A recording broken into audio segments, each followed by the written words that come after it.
വളരെ പാവപ്പെട്ട വീട്ടിലെ കുട്ടിയായിരുന്ന ലീലയ്ക്ക് അമ്മ മാത്രമേ ഉണ്ടായിരുന്നുള്ളൂ. ഒരു ദിവസം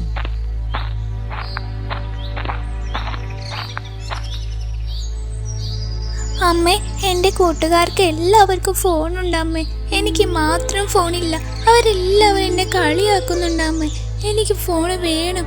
എങ്ങനെയെങ്കിലും അമ്മ എനിക്ക് ഫോൺ കൊണ്ടേ വേണം അമ്മ, എനിക്ക് ഫോൺ വേണം.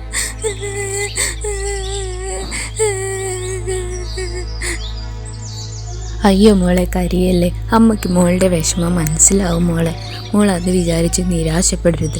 എങ്ങനെയെങ്കിലും അമ്മ മൂക്ക് ആ ഫോൺ വാങ്ങിത്തരും. പക്ഷെ ഇപ്പം മോൾ അതിന് വാശി പിടിക്കരുത്. മൂക്ക് അമ്മ ഉറപ്പായിട്ടും വാങ്ങിത്തരും.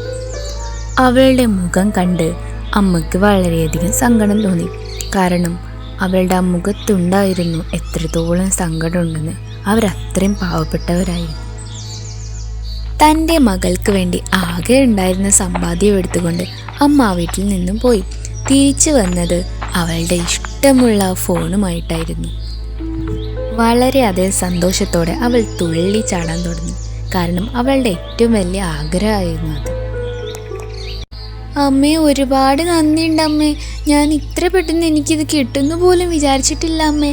തൻ്റെ മകളുടെ സന്തോഷം കണ്ട് അമ്മയുടെ കണ്ണുകൾ നിറഞ്ഞുപോയി. എന്നാൽ ദിവസങ്ങൾ കടന്നപ്പോൾ അവളല്ലാതെയായി. ഫോൺ കിട്ടിയതിനു ശേഷം അവൾ അമ്മയെ കൂടുതലായി മറന്നു കളഞ്ഞിരുന്നു. മോളെ, നിനക്ക് ഓർമ്മയുണ്ടായിരുന്നു മോളെ നമ്മുടെ പഴയ കാലം? എന്ത് രസമായിരുന്നില്ലേ മോളെ? ഹലോ. എന്നിട്ട് പറഞ്ഞു അമ്മ എന്തൊക്കെ പറഞ്ഞു? നീ പറഞ്ഞോടാ. ഇതായിരുന്നു ആ വീട്ടിലെ അവസ്ഥ. അവൾ ആകെപ്പാടെ മാറിപ്പോയിരുന്നു. അമ്മയ്ക്കോ വളരെയധികം സങ്കടവുമായി. ദിവസങ്ങൾ കടക്കും തോറും അവളല്ലാതെയായി മാറി, പൂർണ്ണമായി മാറി. അവളും അവളുടെ അമ്മയും യാതൊരു ബന്ധവുമില്ലാതെയായി. മോളെ നീ ഒരിക്കലും എന്നെ കേൾക്കുന്നില്ല. നീ എന്താ മോളെ എന്നോടൊന്നും സംസാരിക്കാത്തത്? മോളെ, നീ എപ്പോഴും ഫോണിലാണല്ലോ മോളെ. നീ എന്തിനാ അമ്മയോട് ഇങ്ങനെ നിൽക്കുന്നത്? തള്ളെ ഒന്നും മിണ്ടാ നിൽക്കുമോ നിങ്ങൾ? കുറേ നേരമായല്ലോ സംസാരിക്കാൻ തുടങ്ങിയിട്ട്. എനിക്ക് നിങ്ങളോട് സംസാരിക്കാൻ താല്പര്യമില്ല. നിങ്ങൾ എന്തിനാ പിന്നെ ഇങ്ങനെ കൊണ സംസാരിക്കുന്നത്? ഒന്നും മിണ്ടാ നിൽക്കുമോ? നിങ്ങളുടെ സംസാരം കേട്ട് ഭ്രാന്ത് പിടിക്കുന്നു. നിങ്ങൾ എന്തൊരു ശല്യമാണ്. അമ്മ പറഞ്ഞത് യാതൊരു വിലയും കൊടുത്തില്ല.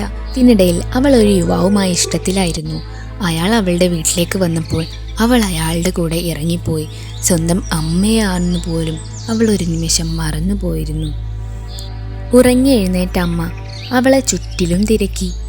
അവളെ കാണാനില്ലായിരുന്നു. അമ്മ വളരെയധികം പരിഭ്രാന്തിയായി. മകളെ കാണാത്തതിൽ അമ്മ വളരെയധികം പേടിച്ചു പോയിരുന്നു. എനിക്ക് നിങ്ങളോടാണ് പറയാനുള്ളത്.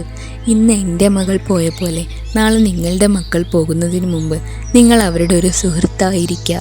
നല്ല പോലെ അവരെ മനസ്സിലാക്കി പഠിപ്പിക്കുക. ഇപ്പോഴത്തെ കാലത്ത് എന്താകുമെന്ന് വിധിയുള്ളത് നമുക്ക് പറയാൻ പോലും പറ്റില്ല.